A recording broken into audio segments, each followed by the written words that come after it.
at Intuit, we always start by asking the most important question. That is, how can we use technology to solve the problems that our customers care the most about?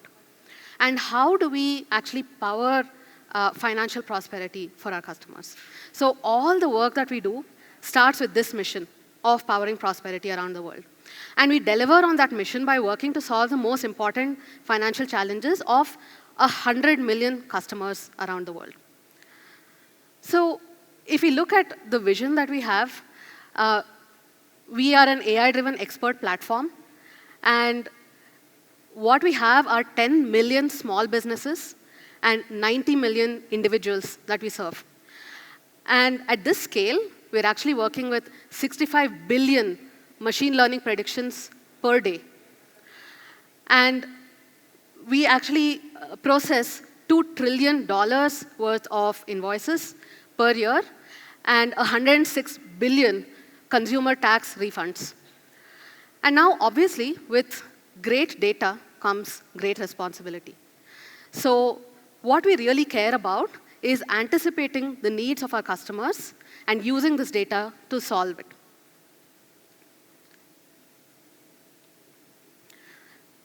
And so our strategy has been, since 2019, it's been about being an AI-driven expert platform. And what we want to achieve is these three things for our customers: more money in their pockets, no work, and complete confidence. And that brings me to the subject of today's talk, that is AI-based insights discovery for fintech customers. So here is the customer problem that we are motivated by. So think of this. You're a small or medium business, a baker, a wedding planner, an interior designer. You're in a world of uncertainty. What would you need to grow? You would need to deeply understand your business. And so you're looking for insights. That is, where are you losing money? Who are your top customers? Why is your profit trending down? And what are reasons for it? Which customer is actually buying less from me? Or are my expenses really high? So these are the kinds of questions that they want to answer. But to get to these kinds of insights, the small business has to actually rely on financial analysts or data analysts. And these are extremely costly, extremely time-consuming, that small businesses really can't afford. And this makes them feel disempowered. And this is where we'd like to use AI to help our customers develop the deep confidence and grow with confidence.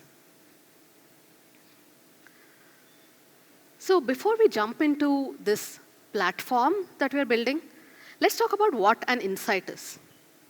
So intuitively speaking, an insight is any interesting pattern that's hidden in your data.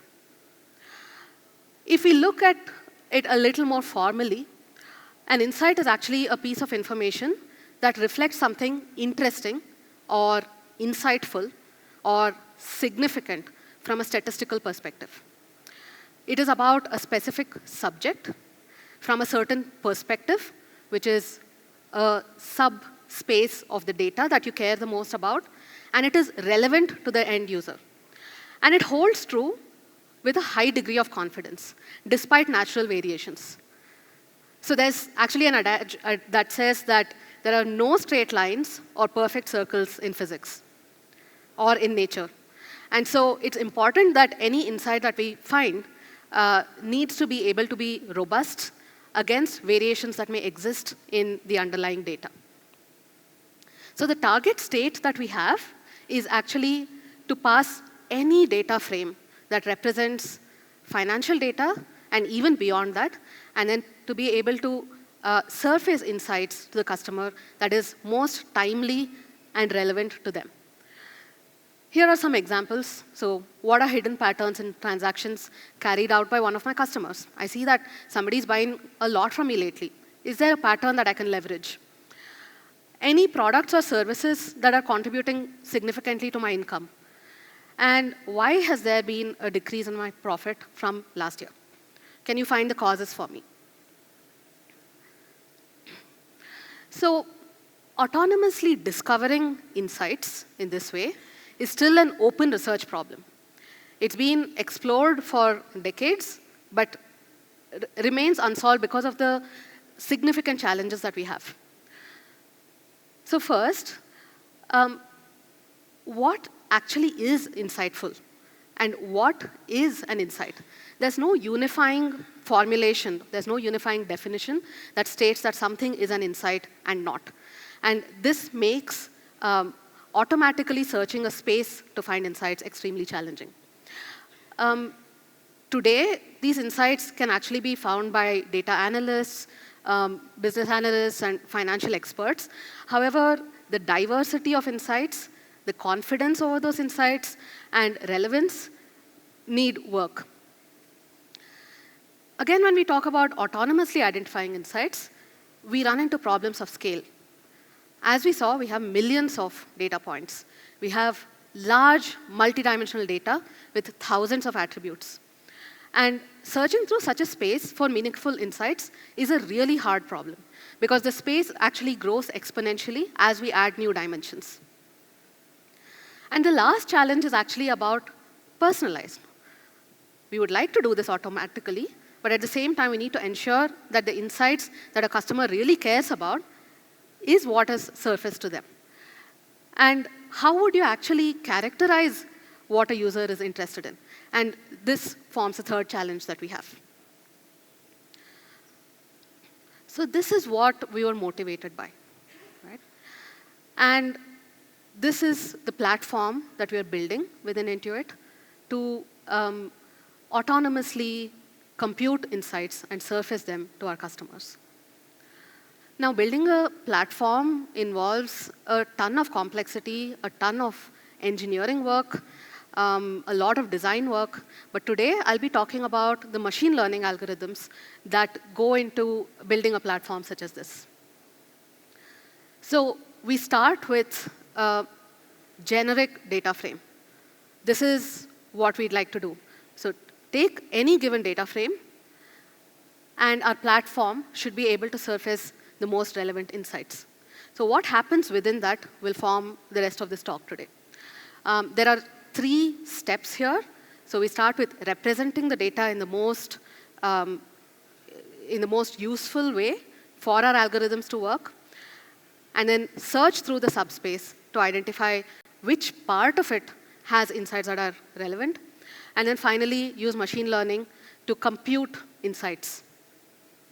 And these are kernels. So the building block of our platform are actually kernels. So a kernel is a general purpose statistical function that can take any data and then return an insight object. So we keep it extremely general purpose so that we are able to scale and make the platform extremely reusable. So I'll walk through each of these today. So the first is a trend kernel. So this essentially looks like, okay, is there a monotonic upward or downward trend that I can see in my data? Now, many of you from a statistics background would know there's a classical Mann-Kendall test. It's a hypothesis test that seeks to reject the null hypothesis that there is no trend in the data. But what we saw when we spoke to our customers is that there's very rarely an upward trend throughout the time horizon that we're looking at, or a downward trend. Typically, there are meaningfully, upwards and downwards trends that a customer would be interested in. So this is an example, right? So the month-on-month expense over a period of a year has increased and then decreased and then increased again. Whereas if you were to just talk about monotonically, meaningful trends, that would simply be an increase of 6%. That's not fully useful to our customer. So this is an innovation that's been done within our team to actually surface piece-wise trends to the customer so that they can look at patterns over a time period. And of course, we have an anomaly kernel. So this detects if there are abnormally high or abnormally low values in a given data. So you could have expenses that are extremely high in a given season. And this is something that a customer would be interested in. And of course, it's valuable for a customer to look at projections of their data. So this could be, what would my profit look like for the next 6 months? What would my expenses look like for the next quarter? And for a given customer, I see that one of my customers has been buying a lot from me. How is the trend going to continue? Can you project that for me? And remember, these are things that we want to do autonomously. So the forecasting kernel that we have today is based on moving averages. And you can see that we actually have the predicted values along with the bounds so that the customer can also plan their expenses for the coming months. And this is a kernel that performs comparisons over time. So from a mathematical perspective, it's pretty straightforward. Just look at the delta over a period of time and surface it. However, there's something that's very valuable to our customers, and there's something that our platform supports today.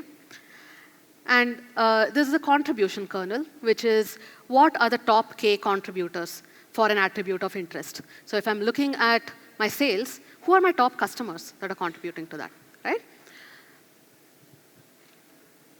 And finally, causal attribution. So some of you may know that causal AI is one of the hardest problems out there in the research literature today. If we were to solve causality, we would be able to go towards models that can reason and plan and become way more intelligent than we have today. So we are working on these algorithms where we are trying to identify what are the attributions for a given phenomenon that we are observing. So for example, if we see here that a sales is lower for a given period of time, can you identify what is causing that? Is it because a particular customer is actually buying less, and how has that trend been over the past period of time? And in addition, the platform is always evolving as we learn from our customers. So there is, we've built this as extensible as we can. So it's very easy for us to add new kernels as we go. And in fact, what is extremely interesting here is that we are able to chain together different kernels. And that could lead to quite interesting insights such as, okay, can we compare trends in expenses across multiple products or vendors? Can we also compare the key contributors across those? And can we identify anomalies among those contributors?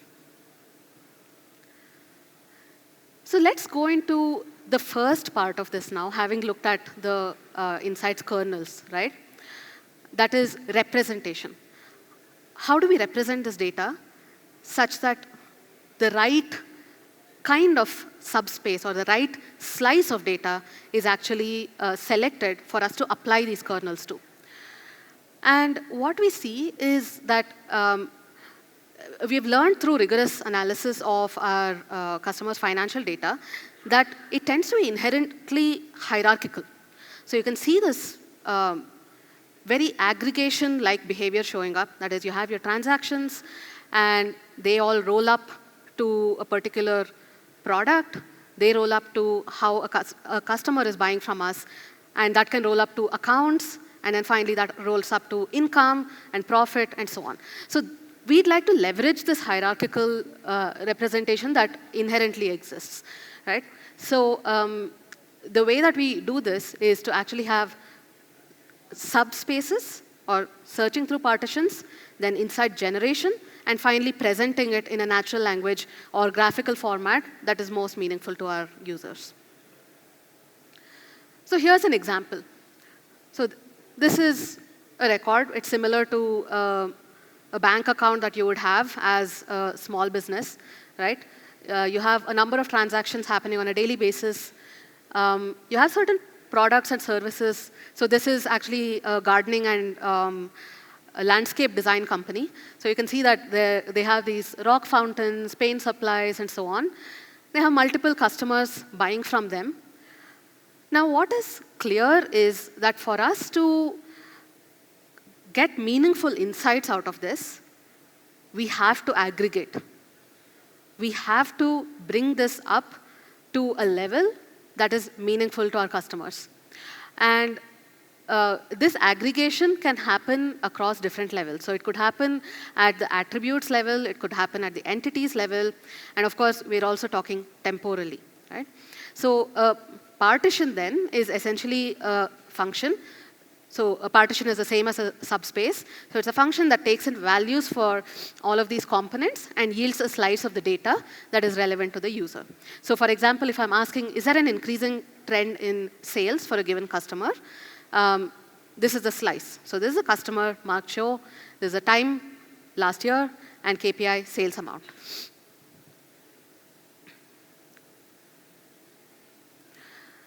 This is a schematic of how such data can be represented. So like I said, there is a hierarchical pattern that exists in the data.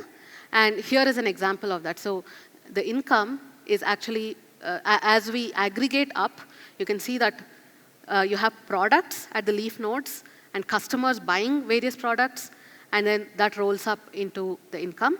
So it's an aggregation as we roll up and a decomposition as we roll back down. So now that we have the subspaces and partitions ready, we're actually ready to search through the space to finally generate these insights.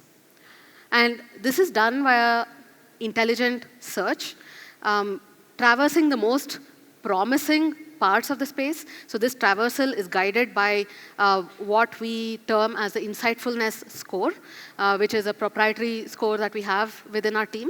And what we see is, okay, we have a really promising section that's there, and within that, there is a search that happens. And essentially what we see is there is a given product, the income was less than expected, and now we're able to find out why that happened. We're able to see that a given customer has stopped buying from you based on your business history. And this is possible because of the way that we represent the data.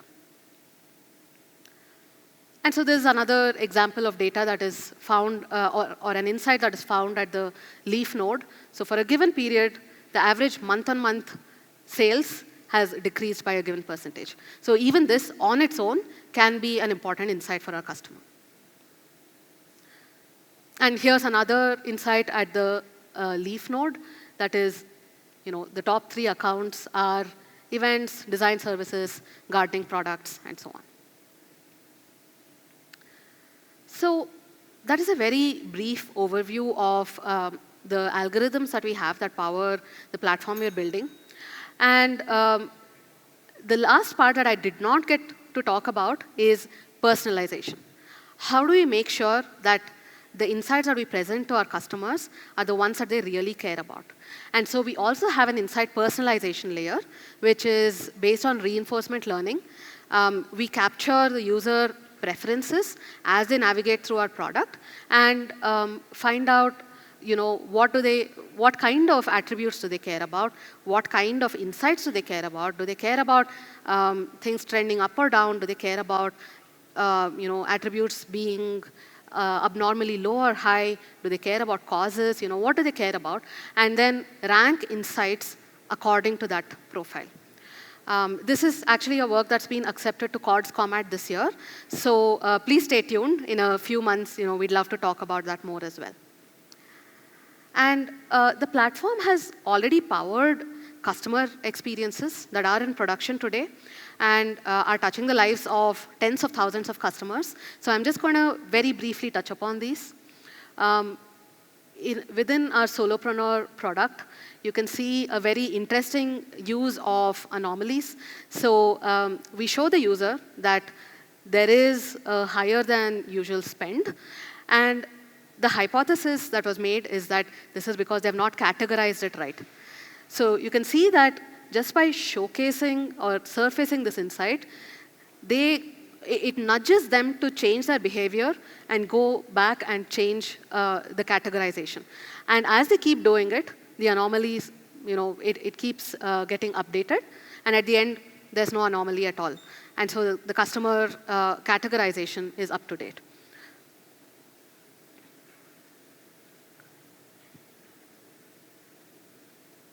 And just one thing on that is we saw that it's not just that people categorize a lot more, we also saw that people were 10% more active when we showed them anomaly-based insights, because it allowed them to have a very clear picture of what's happening in their business.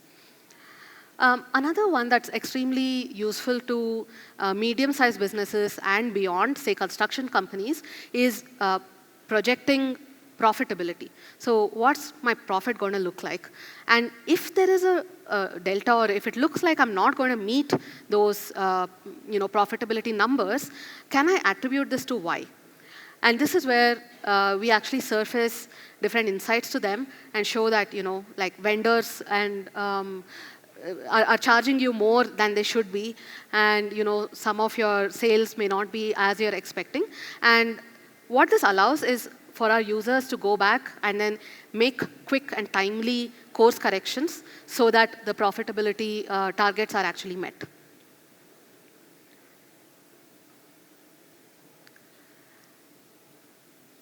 And this is, I think in the interest of time, I will not show the entire video, but I'll just give you an overview of this. Intuit Assist is a conversational experience that we are rolling out to our customer, our products across QuickBooks and TurboTax and all of the products that we have. And the vision that we have is to actually surface these insights via conversational experiences. So what this means is not just are we proactively serving insights, that is, return the top K insights in a ranked way, we can also serve very specific and directed insights that a customer is asking for. So if a customer has an inkling that a given, say I've been spending a lot on utilities, let me find out how my utilities are going. So is there a trend in my utilities data? Or how about this customer? Is he buying more from me? How does my profit look over the last year? These are things that we can answer, and this is what we call reactive insights. And our vision is to actually power Intuit Assist with this kind of an experience on insights. And this is Intuit AI. So we are a team of exceptional and passionate data scientists and machine learning engineers. And we are hiring, so please get in touch with Vignesh, myself, Ananya, Radhika. There's a bunch of us here, so we'd love to talk.